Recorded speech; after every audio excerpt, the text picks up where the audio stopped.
Olá, meu nome é Eliezer, sejam bem-vindos ao Baú do Coiote. Então, gente, eu acho que nem todos os que assistem os meus vídeos sabem quem é o pastor Anderson Silva. Bom, o pastor Anderson Silva é um homem de Deus, uma pessoa muito íntegra, muito correta, pastoreia a igreja Vivo por Ti, em Brasília, e coordena vários projetos sociais. Também se tornou conhecido por denunciar falsos mestres e falsos pastores, que maltratam o rebanho de Deus. Sempre que eu posso, eu acompanho o trabalho dele.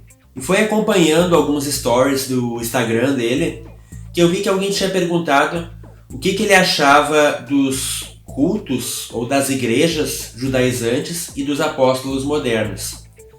E o pastor Anderson disse que achava tudo aquilo uma bizarrice e tinha vergonha alheia desse tipo de prática. Olha, eu vou dizer que eu concordo plenamente com ele. Até porque eu mesmo já vi algumas dessas bizarrices. Tipo, uso místico de símbolos judaicos, como a estrela de Davi ou a arca, uso de talit, uso de kippah. Eu até tenho um aqui que uma vez eu ganhei de brinde. Combina? Tentativa de se observar certas festas, entre outras coisas. Tudo isso acompanhado de um terrível mau uso da palavra apóstolo, que em alguns meios se tornou um cargo hierárquico ou até uma espécie de vice-deus. Nossa! Mas então o pastor Anderson diz algo que eu não entendi muito bem. Ele foi em cultos em que o shofar era tocado e quando isso acontecia ele disse que queria morrer, certamente de vergonha. Mas o que é um shofar? Bom, shofar é um instrumento musical muito antigo, feito com o chifre de carneiro ou com o chifre de antílope. Tipo esse que eu tenho aqui, ó. Na Bíblia, ele costuma ser traduzido com o nome de buzina ou de trombeta. Nas versões mais modernas é mais comum encontrarmos trombeta. Sabe, eu até entendo o que ele está falando, porque tem gente que também faz uso místico da trombeta. E isso acaba gerando esse tipo de preconceito. Gente, não sai nenhuma unção profética aqui de dentro, nem coisas espirituais. Nem a pessoa que toca é mais ou menos espiritual ou especial do que qualquer outro músico. É apenas um instrumento musical como tantos outros, como a harpa, como a flauta, como os tambores. Aliás, o Salmo 150 fala sobre várias formas de adorar a Deus com música, com instrumentos musicais. E a trombeta é a primeira a ser citada. Vamos ler? Aleluia! Louvem a Deus no seu santuário.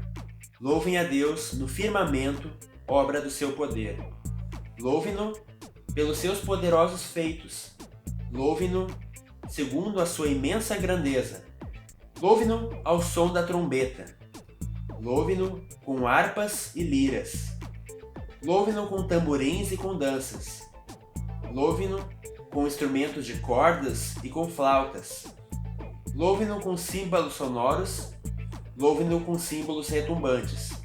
Todo ser que respira, louve o Senhor. Aleluia! Claro, como eu falei, o shofar é apenas um instrumento musical, mas também é impossível negar que ele é citado de uma forma especial em toda a Bíblia. Eu quero citar apenas alguns exemplos. Em Êxodo 19:16, nós vemos ele associado à manifestação da glória de Deus no Monte Sinai. Lá diz assim: ao amanhecer do terceiro dia, houve trovões e relâmpagos. Uma espessa nuvem cobriu o monte e ouviu-se um forte som de trombeta, de maneira que todo o povo que estava no arraial tremeu de medo. Notem também que existe uma associação muito clara ao temor e à reverência do povo de Deus. A sequência do texto diz que o som da trombeta ia ficando cada vez mais forte até que o Senhor desceu sobre o monte. Não sei quantos de vocês conseguem imaginar esse cenário. Densas nuvens escuras, trovões e relâmpagos.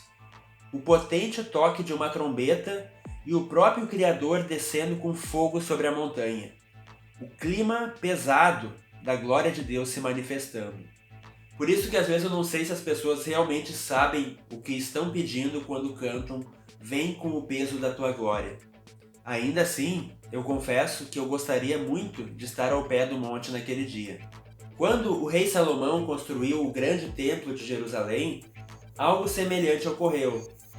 Nos dias da dedicação, ele colocou 3 famílias de músicos levitas, Asaf, Emã e Jedutum, para adorarem a Deus através da música, e junto com eles, 120 sacerdotes que tocavam trombetas. Vejam o que aconteceu.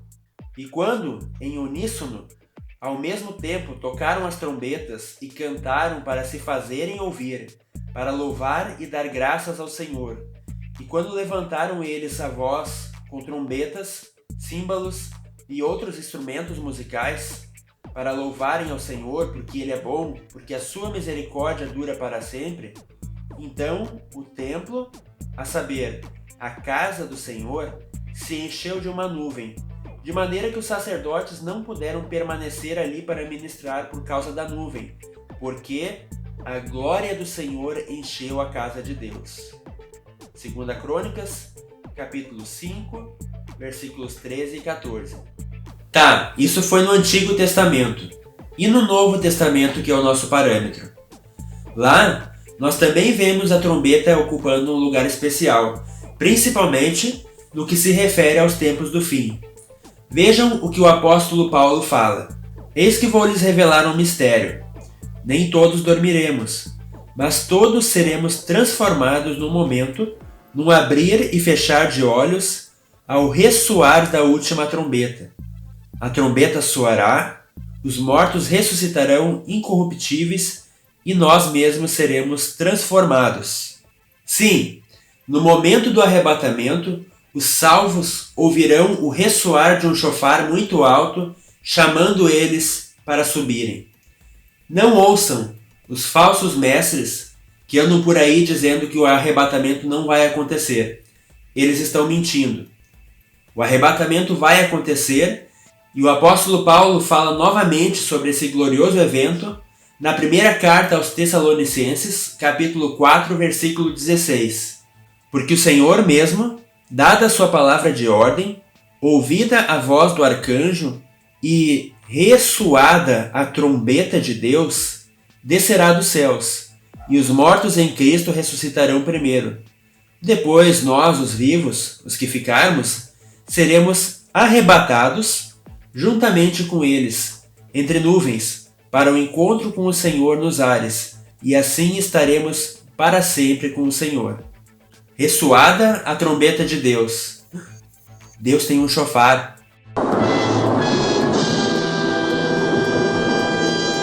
O som da trombeta é o som mais esperado de todos aqueles que realmente servem a Jesus e estão aguardando a sua volta.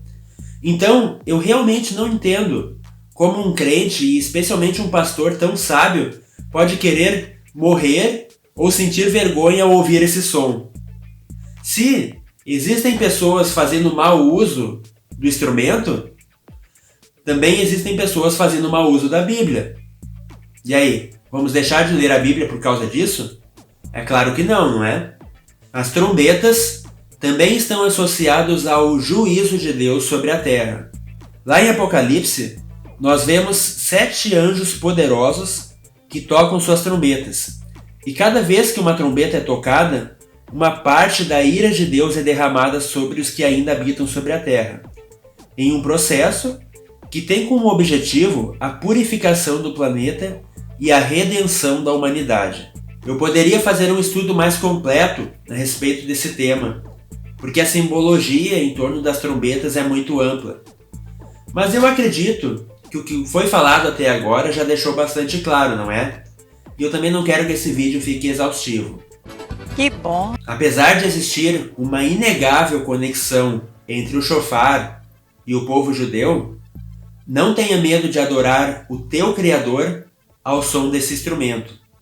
Até porque as raízes da nossa fé estão em Jerusalém, não em Roma e muito menos em Genebra. Parafraseando o salmo que a gente leu: louvai-o ao som da tua guitarra barulhenta. Louvai-o ao som da tua bateria, mais barulhenta ainda. Louvai-o ao som do violão, ao som do teclado, ao som do contrabaixo. E louvai-o também ao som do chofar. Eu vou ficando por aqui. Torço para que todos tenham entendido esse meu comentário. Ele de forma alguma é uma crítica ao ministério do pastor Anderson Silva. Muito pelo contrário, eu recomendo a todos que acompanhem o trabalho dele. E se você entendeu e gostou dessa reflexão, eu peço para deixar o like aqui embaixo para fortalecer o nosso canal. E se você ainda não é inscrito, eu te convido a se inscrever no canal para acompanhar toda semana o nosso conteúdo. Um conteúdo informativo e edificante. Até a próxima, se Deus quiser.